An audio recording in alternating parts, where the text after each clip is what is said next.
memisahkan dirinya dari dunia. Dia tahu mana prioritas. Seperti kisah Marta dan Maria. Maria tahu prioritas. Marta tidak tahu prioritas.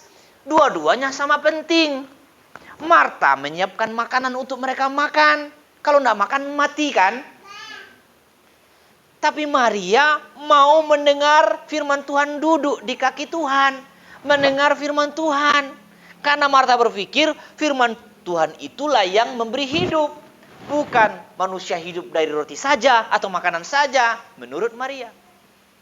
Jadi kita pilih mana yang prioritas. Memang pekerjaan prioritas, iya. Tapi mana yang lebih prioritas daripada datang kepada Tuhan? Saya selalu ajarkan dimanapun saya melayani.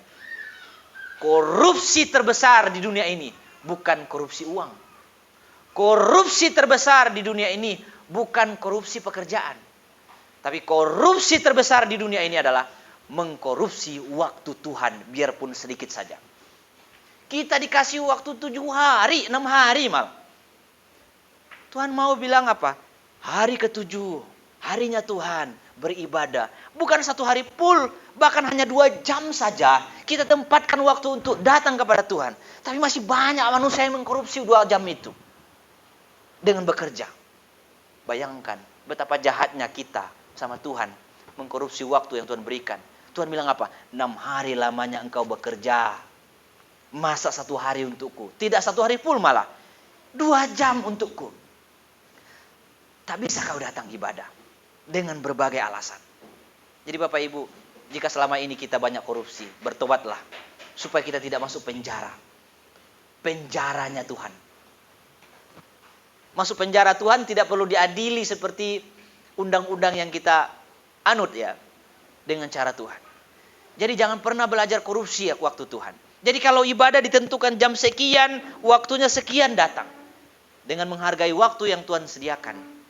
Berarti kita mau menjadi sama seperti Kristus. Memisahkan diri dari dunia ini. Jadi Bapak Ibu Saudara harus bisa memisahkan diri dari dunia. Dari sanalah kita melihat, oh ya ini orang Kristen. Dia rajin ibadah. Bagaimanapun kita pengaruhi dia tidak akan ikut. Dia pasti ibadah. Jadi Bapak Ibu Saudara, di sanalah kita temukan kita tidak menjadi serupa dengan dunia dan segala ajarannya. Seperti ikan yang ada di laut. Walaupun dia di lingkungan asin, tak ikut-ikutan asin. Walaupun Bapak Ibu ada di lingkungan orang yang tidak suka ibadah, Bapak Ibu jangan ikut-ikutan tidak ibadah. Walaupun ada di lingkungan orang yang malas berdoa, Bapak Ibu kalau makan, jangan lupa berdoa.